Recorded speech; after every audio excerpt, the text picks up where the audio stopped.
High school की class में हम पढ़ रहे थे प्रायिकता। पिछली क्लास में इसके सवाल नंबर 22 तक हल हुए थे। आज की क्लास में 23वें सवाल से हल करेंगे। 25 सवाल है, इसमें केवल ऐच्छिक प्रश्नावली हम पढ़ा देंगे, बाकी वो बोर्ड पेपर में नहीं आती। जिसके पास किताब होगी, इस प्रश्नावली में स्टार बना है, नीचे लिखा है स्टार का मतलब क्या होता है।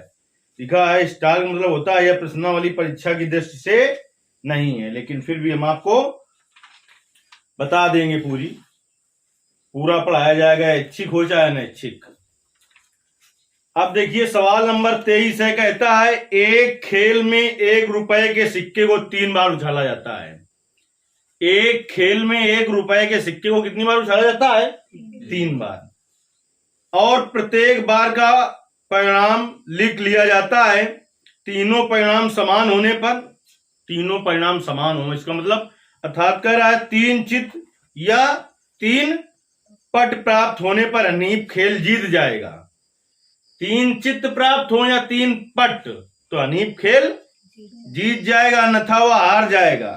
हनीफ के खेल में हार जाने की प्रायिकता परिकलित कीजिए। देखिए सिक्का चाहे 1 रुपए का हो चाहे 2 रुपए का हो या कई रुपए का हो, उसमें 2 ही पहलू होंगे, हेड या टेल। हेड या टेल। हेड का मतलब होता है चित्त, टेल का मतलब होता है पट। तो देखिए एक सिक्के को 3 बार उछालने पर प्रतिशत समष्टि लिखेंगे। एक सिक्के को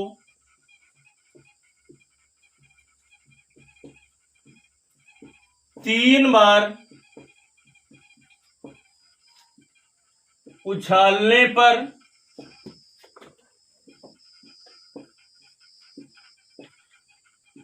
प्रतिदर्श समष्टि।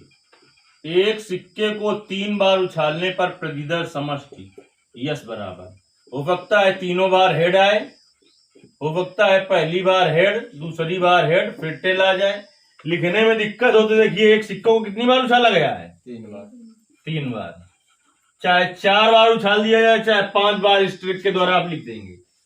एक सिक्के को उछालने पर 2 की पावर n सूत्र हमने कहा था, याद रखिए 3 बार उछाला गया है तो n का मान रख दो 3, तो 2 की घाते 3 का मतलब कितने अवयव होंगे? 8 का आधा कितना होगा? 4। तो 4 बार क्या लिखो? हेड। और 4 बार लिखो टेल। फिर 8 का आधा 4, अब 4 का आधा 2, 2 बार हेड 2 बार टेल, 2 बार हेड 2 बार टेल। 8 का आधा 4, 4 का आधा 2, 2 का आधा 1 बार हेड 1 बार टेल, 1 बार हेड 1 बार टेल, 1 बार हेड 1 बार टेल, 1 बार डबल हेड टेल, फिर हेड टेल हेड टेल। ये 8 अवयव होंगे। तो लिख दिया। देखिए एक पूरा ये हो गया, दूसरा ये हो गया, तीसरा क्या है? एच टी एच, चौथा क्या है? एच टी टी, फिर 5वां टी एच एच, 6वां टी एच टी, 7वां टी टी एच, 8वां T T T N S. देख रहे हैं आप, ये जो अवयव लिख रहे हैं किसमें लिख रहे हैं?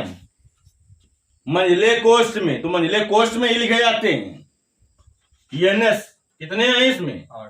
8। एनएस का मान हो गया 8। चलिए अब कहता है हनीफ तब जीतेगा जब तीनों बार हेड या तीनों बार टेल। अगर ये आ जाए तो हनीफ जीत जाएगा, और अगर ये आ जाए तो हनीफ जीत जाएगा, और बाकी आएंगे तो हनीफ हार जाएगा। यानी इन सभी घटनाओं में हनीफ हार जाएगा।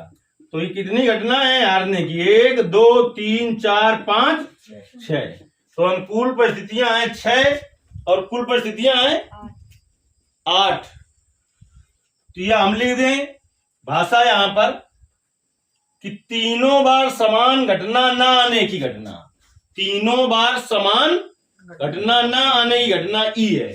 ई बराबर क्या हो जाएगा बताओ? अच्छा ये लिख लो तीनों, एच एच टी इससे केवल ये हटा दो, ये हटा दो, बाकी लिखो H T H H T T T H H T H T T T H. तो यानी का मान 6। अब लिखेंगे हनीफ के खेल में हारने की प्रायिकता। जो भी भाषा मैं लिख रहा हूं, बोल रहा हूं, वो आपको लिखनी है, नंबर तभी मिलेंगे। हनीफ के खेल में हारने की प्रायिकता पीई बराबर यानी अपान एनएस, या प्रायिकता बराबर अनुकूल परिस्थितियां बटे कुल परिस्थितियां। यानी का मान 6, एनएस का मान 8, काट दो 3/4, मिलाइए आंसर।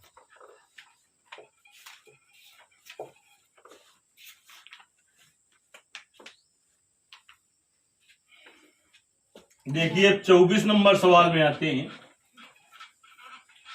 देखिए इस किताब में तो ऐच्छिक प्रश्नावली में लिखा है कि परीक्षा की दृष्टि से ये नहीं है, लेकिन जो सवाल नंबर ऐच्छिक प्रश्नावली का चौथा और पांचवा है, तीसरा चौथा पांचवा या अनुसार में बहुत बार मिलेगा, इसलिए हम इसे इम्पोर्टेंट ही मानते हैं। अब हम आ जाएंगे सवाल नंबर 24 में। कहता है एक पांसे को 2 बार फेंका जाता है। सबसे पहले तो एक पांसे को 2 बार फेंकने पर प्रतिदर्श समष्टि, जो भाषा बोल रहे हैं वो लिखना है आपको। क्या लिखोगे? एक पांसे को 2 बार फेंकने पर प्रतिदर्श समष्टि। एक पांसे को 2 बार फेंकने पर प्रतिदर्श समष्टि क्या हो जाएगा? 1 1 आए, 1 2 हो सकता है पहले में 1 दूसरे में भी 1, पहले में 1 दूसरे में 2, पहले में 1 दूसरे में 3, पहले पासे में 1 दूसरे में 4, पहले पासे में 1 दूसरे में 5, पहले पासे में और दूसरे में 6। हो सकता है कि पहले पासे पर 2 दूसरे में 1, पहले में 2 दूसरे में भी 2, पहले में 2 दूसरे में 3, पहले में 2 दूसरे में 4, पहले में 2 दूसरे में 5, पहले में 2 और दूसरे में 6। हो सकता है पहले में 3 दूसरे में 1, पहले में 3 दूसरे में 2, पहले में भी 3 और पहले में 3 और दूसरे में, पहले में 3 और दूसरे में 5, पहले में 3 और दूसरे में 6। हो सकता है कि पहले में 4 दूसरे में 1, पहले में 4 दूसरे में 2, पहले में 4 दूसरे में 3, पहले में 4 और दूसरे में 4, पहले में 4 दूसरे में 5, पहले में 4 और दूसरे में 6। हो सकता है कि पहले में 5 दूसरे में 5, पहले में 5 दूसरे में 2, पहले पासे पर 5 और दूसरे में 3 आ जाए, पहले में 5 और दूसरे में 4, पहले में 5 दूसरे में 5, पहले में 5 और दूसरे में 6। हो सकता है पहले पासे पर 6 दूसरे में 1, पहले में 6 दूसरे में 2, पहले में 6 दूसरे में 3, पहले में 6 दूसरे में 4, पहले में भी 6 और पहले में 6 दूसरे में 5, पहले में 6 और दूसरे में भी 6 आ जाए। मंजिला कोष्ठ यहाँ शुरू हुआ था, यहाँ पर खत्म हुआ, चूंकि आप पूरी घटना लिख पाएंगे। एनएस का मान 36 अवयव हो गए। फर्स्ट प्रश्न क्या कह रहा है? कह रहा है कि 5 किसी भी बार नहीं आएगा। 5 किसी भी बार नहीं आएगा। 5 किसी बार ना आए तो देखिए ऐसी घटनाएं छांट लीजिए इनमें 5 एक भी बार ना हो। सेकंड नंबर में उसने कहा है 5 कम से कम एक बार हो। तो देखिए पहले सेकंड हल कर लेते हैं, फर्स्ट सीधा करते हैं। कह रहा है सेकंड में 5 कम से कम एक बार हो। तो देखिए ई बराबर लिख दोगे 5 जिनमें एक कम से कम एक बार होगा। कौन कौन सी घटना लिख दोगे? देखिए 5 इसमें एक बार है, कम से कम एक बार हो, ज्यादा से ज्यादा चाहे दोनों बार हो। कह रहा है सेकंड नंबर में पूछा है 5 कम से कम एक बार हो। इसको हमने ऐसे बना लिया जिससे बड़ी आसानी से आप गिन लोगे। इसके अलावा कहीं 5 नहीं है, देख लो चाहे है क्या, तो गिन लो पहले। 1 2 3 4 5 6, 12 नहीं तो 18, 7 8 9 10 और 1 इसको गिन चुके हैं। ये 11 घटनाएं लिख लोगे तो यानी बराबर कितना आ जाएगा 11। सेकंड नंबर में कह रहा है कि 5 कम से कम एक बार आएगा, तो 5 कम से कम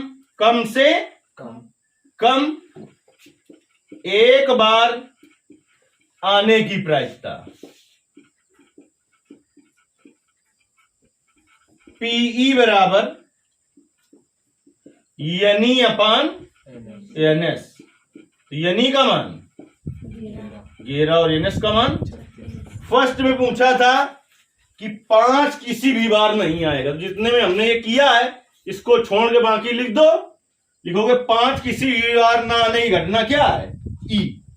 5 किसी भी बार ना आने की घटना ई है, तो यानी बराबर कितना हो जाएगा 36 में यही 11 कम कर दो, 36 माइनस 11 तो कितना आ जाएगा 25।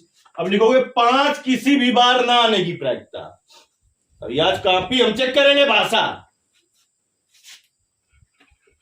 5 किसी भी बार ना आने की प्रायिकता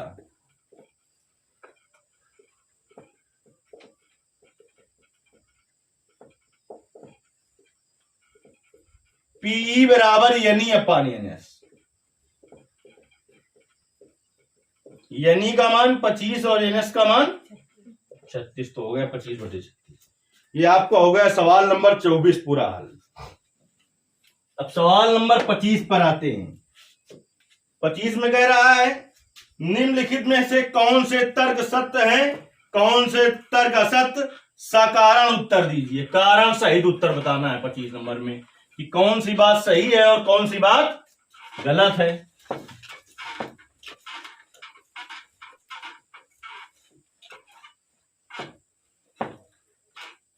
पच्चीस के फर्स्ट नंबर कह रहा है यदि 2 सिक्कों को एक साथ उछाला जाए, तो सबसे पहले लिखेंगे 2 सिक्कों को एक साथ उछालने पर प्रतिदर्श समष्टि। हो सकता है दोनों बार हेड हेड आए, पहली बार हेड दोबारा टेल, हो सकता है पहली बार टेल दोबारा हेड, हो सकता है दोनों बार टेल टेल आए। वैसे भी हमने कहा था 2 की पावर यानी याद रखो कई बार उछाला गया है 2 बार, तो यानी की जगह 2 रखो, 2 की घाते 2, 4 अवयव होंगे। देखिए क्या अवयव होंगे इसमें 4, यानी पूरा लिख चुका है। अब यहां पर क्या लिखोगे, जो भाषा लिखी है, यदि 2 सिक्कों को एक साथ उछाला जाता है, लिखोगे 2 सिक्कों को एक साथ उछालने पर प्रतिदर्श समष्टि। आज अभी चाहे 6 बज जाए, एक एक भाषा देखूंगा, डंडा कर तोड़ दे। यदि 2 सिक्कों को एक साथ उछाला जाता है, लिखोगे 2 सिक्कों को एक साथ उछालने पर प्रतिदर्श समष्टि। यस बराबर। तो इसके 3 संभावित परिणाम, 2 चित्त या 2 पट या प्रत्येक एक बार। 2 चित्त या 2 पट या प्रत्येक एक बार, मतलब एक बार हेड एक बार टेल, ये कहने का मतलब है। अतः इनमें से प्रत्येक की प्रायिकता क्या होगी। अब बताओ दोनों चित्त आने की प्रायिकता क्या होगी, बताओ पी का मान। दोनों बार चित्त एक ही घटना है और कुल घटनाएं कितनी है 1/4। चाहे एसटी आने की प्रायिकता हो, ये भी कितनी होगी 1/4 होगी, चाहे टीएस चाहे टीटी, सबकी प्रायिकता कितनी होगी 1/4। लेकिन इसमें कहा जाता इनमें से प्रत्येक परिणाम की प्रायिकता 1/3 है, तो कैसी बात है असत्य है। लिखेंगे चूंकि प्रत्येक परिणाम की प्रायिकता 1/4 होगी, इसलिए कैसा है असत्य है। सेकंड नंबर में कहा है यदि एक पासे को फेंका जाता है, लिखोगे एक पासे को फेंकने पर प्रतिदर्श समष्टि। एक पासे को फेंको तो प्रतिदर्श समष्टि में क्या क्या होगा, देखिए 1 2 3 4 5 और 6। बहुविकल्पी प्रश्न है तो ऐसे समझ लेते हैं थोड़ा, नहीं तो ऐसे लिखते हैं एक पासे को एक बार फेंकने पर प्रतिदर्श समष्टि, चाहे ऐसे कर लेना अपना, ऐसे थोड़ा जल्दी समझ में आएगा। इनमें से 2 संभावित परिणाम, एक सम संख्या या एक विषम संख्या है प्रत्येक, अतः एक विषम संख्या की प्रायिकता 1/2 होगी। तो देखिए इसमें विषम संख्या क्या है 1 3 5, कुल अवयव कितने हैं 6, एनएस का मान 6, यानी का मान 3। तो प्रायिकता पीई बराबर यानी अपान एनएस, यानी अपान एनएस। तो यानी का मान 3, एनएस का मान 1/2। और यही कहा है उसने कि अतः एक विषम संख्या आने की प्रायिकता 1/2 है। तो क्या है विषम संख्या आने की प्रायिकता?